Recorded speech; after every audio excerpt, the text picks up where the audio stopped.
You ever wonder who has the best high-end liquid cooling PCs available? Can't afford the full awesomeness now, but you still want to do a build based out of some of the awesomeness?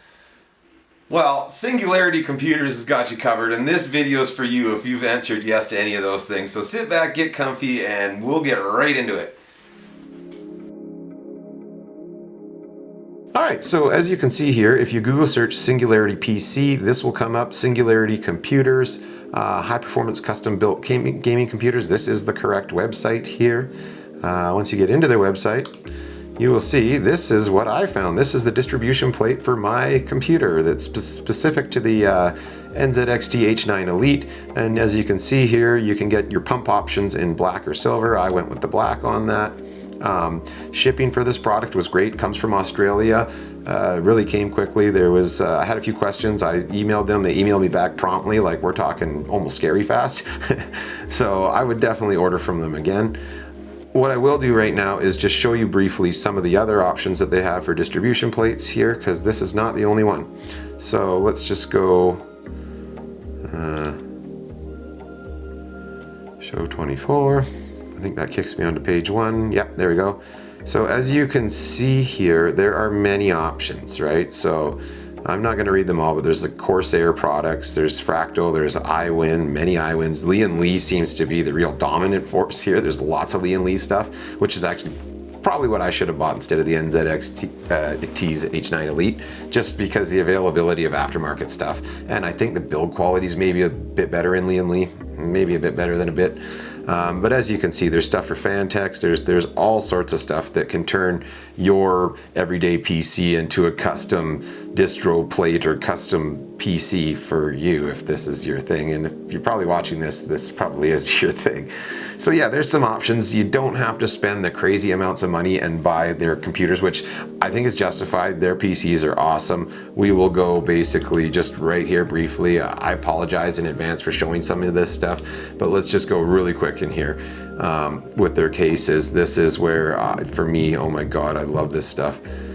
Oh, every time I come in here, there's something new, which is crazy too. So let's just go really briefly in here. This is not about all this, but like, yeah, these are their cases, you guys. So let's just end that there, because you're probably already angry. The one thing that I just saw that was new not that long ago, because I do peruse this site every month or so, is this Overkill Battle Station desk. And honestly, I hope you will see an upcoming video with me building this as the platform. I've still got to rebuild this one behind me. I've got some surprises coming up with that, so it's going to be a while, but oh my God, do I want this bad. Okay, so as you can see, this is the distribution plate. This is going to be the side that faces out from the computer. I put a drain on here just already. I was just seeing how it fit in. This is the back side, so this is where your D5 pump housing is. It comes with it separate in a box. I just wanted to check it out. It came in this box, and it comes with like the O-ring for it. There's a couple of screws and different pieces for the accessory end. This right here is kind of cool. I'll show you this in a minute. This is their little LED cap. So this would go in your pump. Oh my God. This would go in your pump like this, and then this installs on here.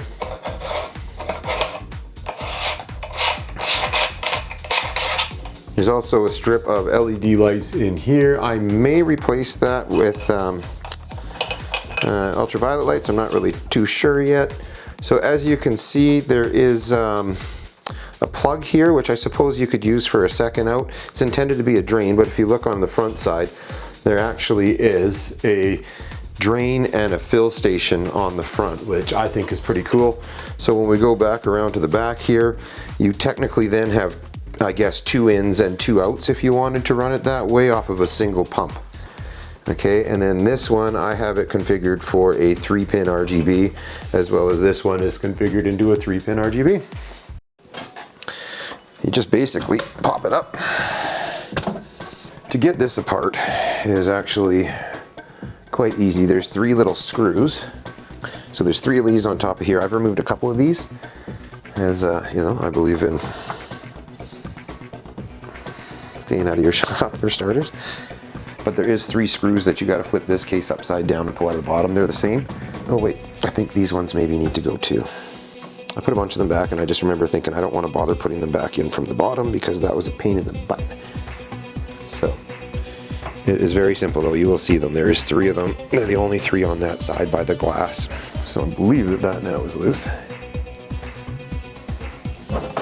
Yeah, there you go. So as you can see, maybe hopefully here, there is your front piece of glass. This will be the new piece that we're wanting to put in here with the distro plate. Here's the old glass. They actually match up really, really closely for overall height and stuff. So, pardon me. One thing I did notice is being shipped from Australia, there is a strip of LED lights in here. They actually are kind of delaminating quite a bit. It's going to be really hard for you to see that, I think, in this, but they're just bubbling up, and I think it's because it's more humid there than it is here. So what I'm doing right now is I'm just pushing down on the little LED diodes right now to try and get them to stick to the glass again so that when I go to install this, it doesn't get all snarled up, because that's what it does once these are sticking down. There's a little lip on this that it's really difficult. So now this piece, you basically, these fans I've had to loosen because otherwise it's also really hard. You probably shouldn't do this with the lights on. I just figured it would make for a better video. So what you got to do, ouch, I think that, yeah, there we go. Ouch. There it is. So, with a little bit of persuasion, it does fit. Again, this is Alpha Cool, good stuff. Love Alpha Cool. They're not having the EK issues, so we can use their product without any scrutiny. Okay, so what I'm going to do here is simply, I am just going to plug the RGB in. That is the whole point of why my PC is running while I'm doing this, just so that everybody's aware. Oh, I guess we should actually talk briefly about how this thing technically secures here. So the kit comes with some screws that secure from the bottom, and it actually pushes this in and holds this nice and tight. I'm not going to screw this together for now because I will be removing this. So there's those 2 screws there. I believe there's something similar that goes on over here. Yes, there's screws along the back side, and that will push it in. The observation that I have had is you probably have to leave it sticking out a little bit, because these fans, when they're in their shroud, I might have to do a little bit of work to the case here to get it to sit tighter. It definitely leaves a little bit to be desired in the fitment in there. Here, I'll bring you in here so you can see what I'm talking about. Okay, so it's really tight in there with the fans.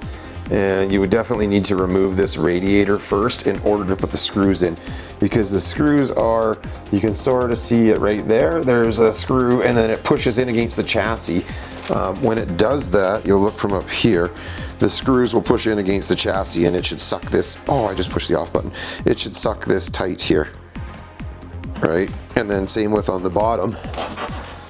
If you look down in here, you can see the screw hole right there at the bottom of the screen, and there is another one that's not very viewable from here, but it's actually back over here. And so what that's going to do is it's going to suck all this in, so that once we put it together, it's probably going to look a lot better. So here's kind of what we got going on. Here's the height. So you see, if you're using a radiator up here, it's going to be very difficult to tie into this top drain here. It may be more practical to tie in here. This is all, they told me it's about 150, 160 cc's approximately, this reservoir. And then over there is where you've got your out. So you can see there's actually, it's got a plug. And then I've got my, I've got where I'm going to run my hard line, my 14 mil hard line. This is going to be my other. Well, that's all I got for today's video, you guys. I hope you enjoyed it, and I will see each and every one of you in the next video.